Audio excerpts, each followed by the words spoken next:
I'm so excited. It's day 4 of our user's guide to paying for college. And all this week, we've had the experts break down everything you need to know about cutting your college costs and choosing the best school. To check out any of their advice, go to my website, jerrywillis.com. But tonight, a family going through the college application process right now, here to share their experience, and we've got some advice for them from Princeton Review Senior Vice President and Publisher Rob Franek. He's been here all week. Boy, I'm going to try this again. James Cotumaccio, did I say that right? Yes. He's a high school senior at St. Francis Prep in Queens, New York. Big school, good school. And his father, Robert, is a retired New York City Police Sergeant. Welcome to everybody. Great to have you here. Good to be here. James, I'm going to start with you. You go to one of the most competitive high schools in the country, practically. If you're there, you're a rock star. Do you feel prepared for college? I do. I really do. I took a lot of AP classes.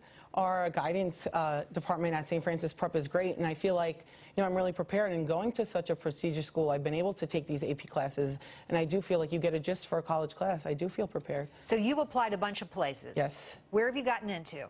Well, I applied to some schools early action, so I heard back from those. I heard back from Fairfield, Scranton, Loyola in Maryland, and then I applied to some schools regular decision, some Boston College, Villanova, Fordham, and then I did do some Ivies like Harvard and Yale, and I haven't heard back from them yet because those don't come out till April 1st. You've applied essentially to what, 12? Yes, around Okay. there. Rob, what do you say about that? How many schools should you apply to? Most students will apply to between 7 and 9 schools. That's probably the right target, but there's going to be some superlative schools, particularly Renaissance students like James, that are going to apply to a couple more.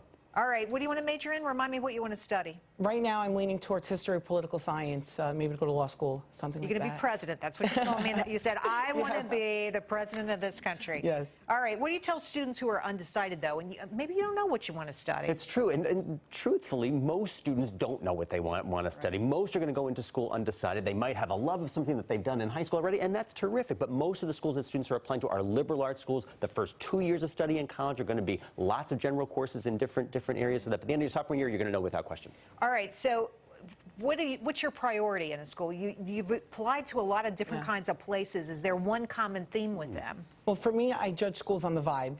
I'm walking on the campus and I can picture myself there. I can picture myself walking across this lawn to get to class. And it's important, numbers and prestige and the name. But for me, it's, am I going to be happy at this school? And can I see myself here? Yeah.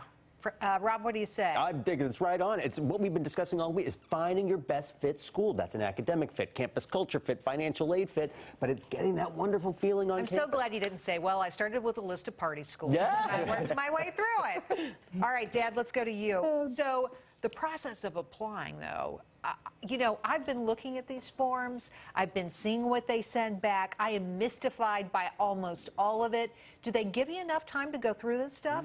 The problem is they don't give you enough time to go through all the forms because the forms are difficult to fill out for a layman. I'm a retired police officer. It's very difficult for me to fill them out. So you need to print them out as a worksheet, prepare them, and then fill them in and send them. You get lots of information. Rob, what's your best advice? Because there are people out there who are still trying to fill out some of these forms. One, I think to know it is a noble process. And Mr. Cotumaccio, it is a noble process. It is a noble process. You're going to be able to get through it. And I think Mr. Cotumaccio was saying it best. You can beat this. You can beat it. Absolutely. You have to take your time and think about things from an academic perspective and then the financial aid perspective as well, which could be a bear because it really does scare a lot of students and families. So what was the most confusing form you filled out? Well, I was telling Rob earlier, the CSS profile. What is that? The CSS profile, Rob, you could probably explain it better. Yeah, supplemental financial aid form. That's some schools that require you to fill out, but not so every. Even more some. Stuff. Right, it's more financial aid. So it's very invasive. It's harder than but the FAFSA. You have to ask a lot of really deep and personal, Oh, yes. It's right? amazing, yes. Did you have to look stuff up? Did you have to go back into your file drawer and say, oh, gosh, 1986, what was I doing? Well, not so much then. They really want to know 2000, like the year before, the year prior, and the year that you're going through it. Okay, so what do you tell people about trying to put that all together? Some families are blended families. Yep.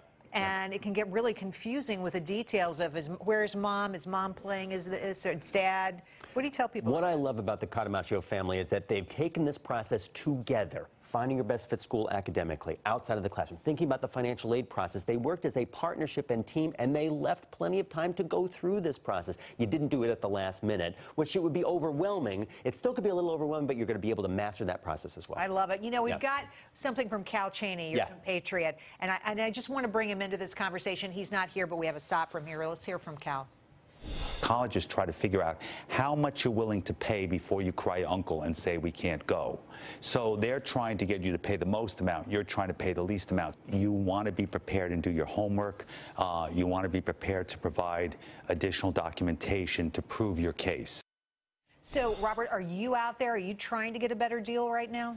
Well, I've contacted some schools, and since the contact, they've given us a little more financial aid and some work-study program. I like that.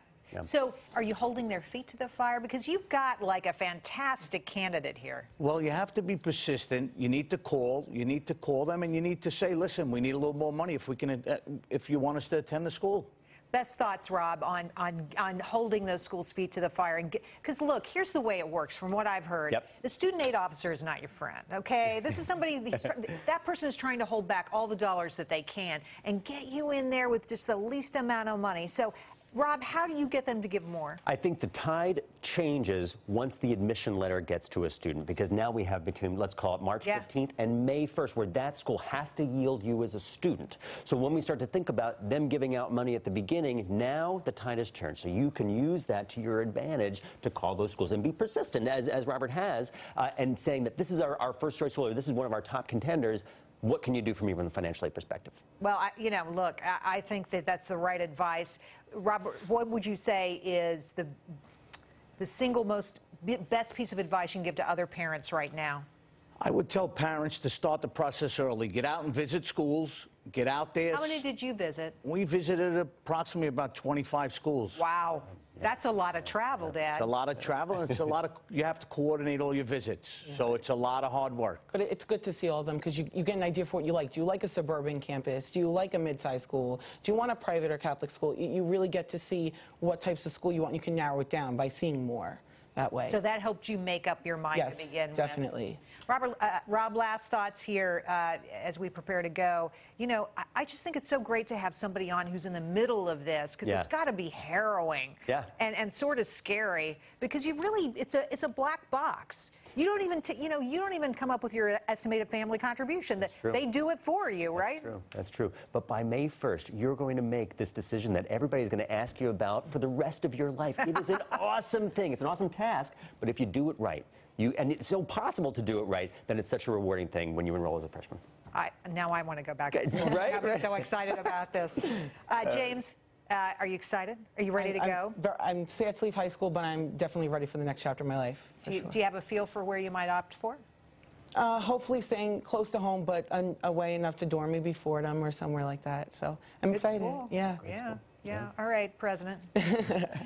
You guys have got to come back. Come back and tell us how freshman year went. I will, for sure. Okay.